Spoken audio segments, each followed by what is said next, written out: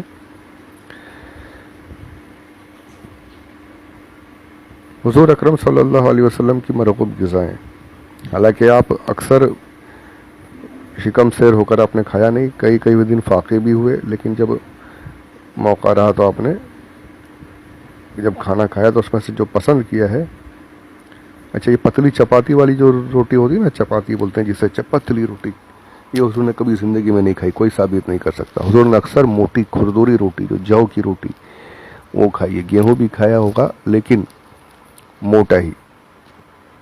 یہ آج کل کی جو رومالی روٹی، میں یہ نہیں کہہ رہا کہ کھانا غلط ہے، حرام ہے، ناجائز ہے، جی نہیں، میں یہ بتانا چاہتا ہوں کہ آج کل جو لوگ بات میں بدعت کے فتوے دیتے ہیں، یہ حضور نے نہیں کیا، یہ صحابہ نے نہیں کیا، آج تو وہ خود اپنی ہوٹلوں میں رومالی روٹی، چپاتی، یہ وہ سب بنا کر بیچ رہے ہیں، تب بدعت کا فتویٰ کہاں چلا جاتا ہے؟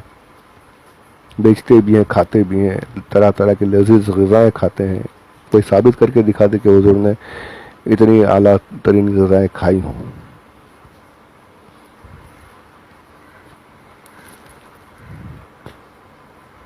تو کہنے کا مقصد یہ کہ جو حضور نے کیا اس کو آگے بڑھایا جائے، اس سے مطلب یعنی کہ اسی کی اصل سے دوسرے کام کیے جائیں تو بالکل یہ جائز ہے، اس میں کوئی حضور نے کیا، صحابہ نے کیا، اس میں کوئی غلط بات نہیں ہے۔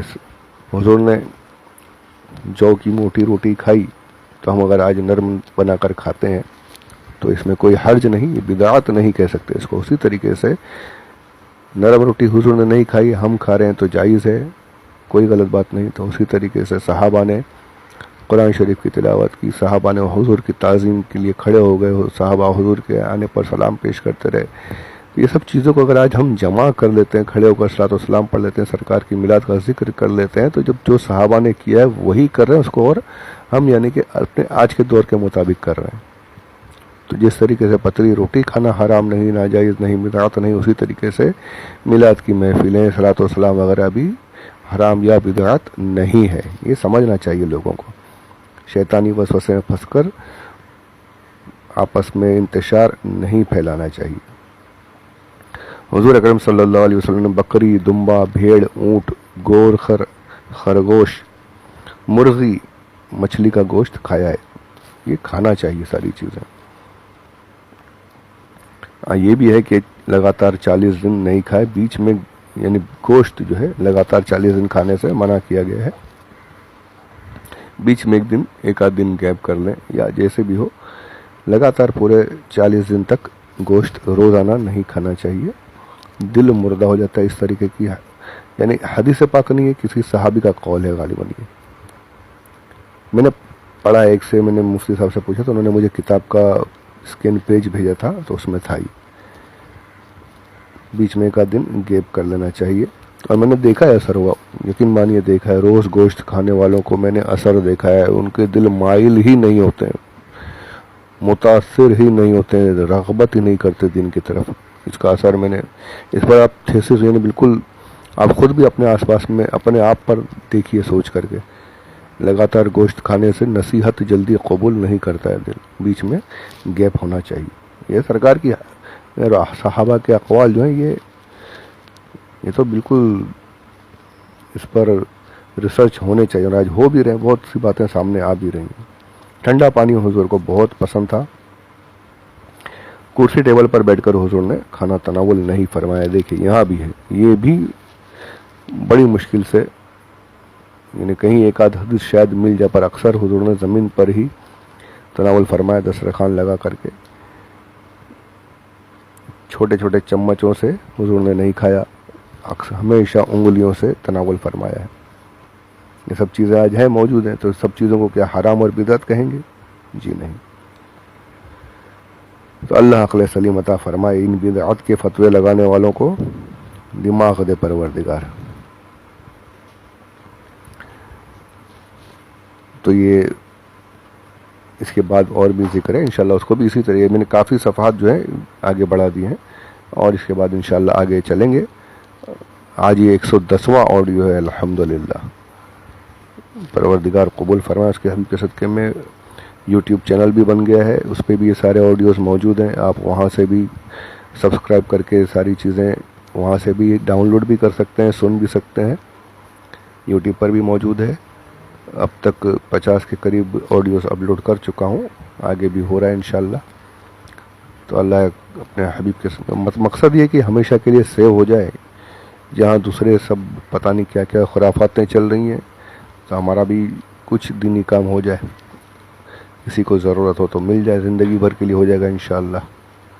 مولا کریم قبول فرمائے. آپ کا اور ہم سب کا یہ وقت دینا مولا کریم اپنی بارگاہ میں قبول فرمائے اور ہم سب کی مغفرت فرمائے. آمین بجاہ النبی الامین صلی اللہ علیہ وسلم. وما علینا الا البلاغ المبین.